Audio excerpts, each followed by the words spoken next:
Aden Western Australia derives its peak body status mainly through the commitment of our members. So through those members that I mentioned before and many others, our membership group would comprise somewhere in the region of 2,000 employees. Following on from that, the size of that employee group gives you an indication of why the defence sector is important in Western Australia. Basic economic theory will tell you about the multiplier effect and the impact of $1 spent on wages, and that $1 is then spent 3 or 4 times thereafter. The West Australian community benefits broadly from the defence sector in Western Australia, and if we're able to centralise a core aspect of skills and employment within Western Australia in that sector, then that has that multiplier effect across all industries and across the whole state, rather than just isolated within the sector. So it's important to the state for that reason. Secondly, defence is important to Western Australia because of what we believe is a necessary future positioning of defence forces in the future. So there was talk at the WA Defence Review roundtable discussions only 6 to 8 weeks ago about the future of defence posture in Western Australia and how Western Australia is ideally positioned to take up a lot of the demand when you look at the geopolitical positioning and issues in the future. That positioning, Western Australia will be critical to. So therefore the defence sector is critical to Western Australia, but Western Australia, we believe, is also critical to the defence sector nationally. And that's something that needs to be further explored. So we have those issues of future positioning, as well as simply the size of the sector and the multiplier effect that really tell us that the defence sector is important to Western Australia and will, I think, continue to be so, and if not even become more important in the future for those reasons. I think the report that was commissioned by RDA into the defence sector in Western Australia has been excellent, and it's a valuable information source on who are the players in the industry and who are the players in the sector, what are their roles, how are we positioned as a whole of industry to respond to the demands that will arise in the future.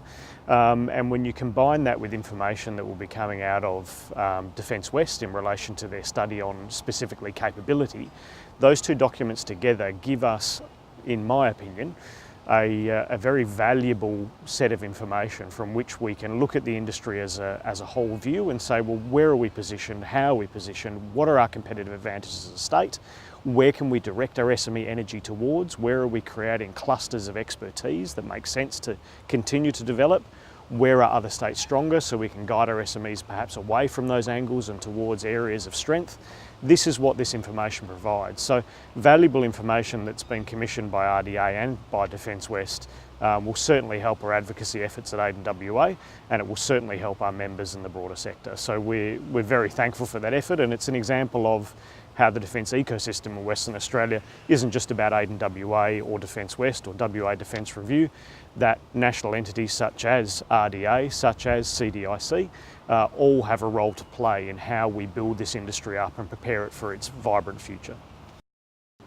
If we're looking at the issues affecting sustainability in defence for Western Australian members, and we're specifically focusing on SMEs, we need to frame that in the context of what SME life is like. The SME life is a 10 or 20 person organisation where its leaders of that organisation are probably still actively engaged in the doing within the business. They are working in the business, not on the business. They are in the workshop, they are turning the tools. The challenges that they will have is maintaining the revenue streams and the opportunities within their business that allows them to keep capability alive while they wait for the defence opportunities that are coming downstream. This is the big challenge. So when we look at it within the SME context, how do we as Aden support those organisations in the short term and the long term to ensure that we retain capability within Western Australia, that good businesses have a reason to stay alive and keep workshops and individual capabilities going so that they can benefit from the defence work that we believe is coming through the pipeline. So that is the predominant challenge of our members when we look at it from an SME context. In a larger context, I think the challenges in defence continues to be raising awareness of West Australian capability and ensuring that interstate partners and interstate primes understand the capability that exists here in Western Australia, and showing that West Australian business can genuinely add value. Illustrating that value is another challenge that the SMEs face. It's not good enough just to be good at something.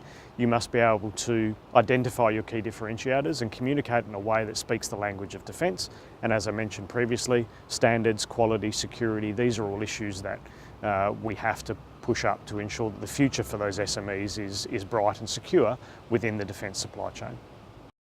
The way we capture this need and this understanding of the needs of our members is through things like the WA Defence Review Strategy, Defence and Industry Dialogue. It's through the Aden WA Town Hall meeting which we held recently. It's through engaging with the various events that happen within the defence ecosystem as such. And this allows us to understand the needs of our members, both from a member perspective, but also, as I mentioned, the demand-driven perspective. What do the primes need? What do the major contractors need? What do the educational institutions need that are part of that ecosystem? And how do we all come together to create a future? So we understand the need because we are plugged in to that system. We are plugged into that conversation and that dialogue and the networking opportunities that happen frequently in Western Australia, and that gives us a feel for what our members need and how we can best serve their interests. We see the future of the defence industry being one of engagement with major primes and major contractors. We think that the risk aversion in defence is not likely to shift, and that's entirely understandable. We're in a very serious business and we need to appreciate and respect the end user. And in that spirit though, that shifts the focus from engagement directly with the Commonwealth or Defence and more towards engagement of supply chain of those major players. So that is the future. It's ensuring that you have the relationships, you have the visibility, you have the connectivity with these major contractors and players so that when the opportunities exist, you're there. I think part of the future for SMEs is not looking at simply the immediate opportunity that lands in front of them, because if you're receiving that information from AusTenders and you're responding then, I believe you're too late. I think the preparatory work needs to happen 2 or 3 years prior. The challenge for SMEs is finding the time to be able to do that, and that is a significant challenge, but we need to help guide their efforts so that their use of time is efficient. Where Aden plays a role is in that education, it's in that connectivity, it's in those introductions, and that's what Aden can provide in terms of connecting our members with the future environment and ensuring that they have the visibility, and that through things like the RDA report and the Defence West Capability Assessment, we'll be able to create visibility for our members, we'll be able to put them in front of the people that they need to see so that they're prepared for what that future engagement environment looks like. So I think, broadly speaking, the future of defence broadly is very positive. We've recently seen the redefinition of what it means to be an Australian business, stating that we must have Australian leadership, there must be Australian board, and this will drive more engagement with industry from the prime contractors. We're seeing many prime contractors espouse the benefits of engaging with local industry, and that's excellent. So I think we are going to see a more vibrant, more healthy defence industry than we see today, and today's defence industry is already very positive. So we're definitely moving in the right direction for further SME engagement within the defence sector. All we have to do is ensure that we position ourselves correctly and that the SME community takes advantage of the resources available to it from Aden WA, from CDIC, Henderson Alliance, Defence West. All this ecosystem is there to support SMEs, and if organisations are willing to tap into that, then there's every chance that they have a successful future within the defence industry.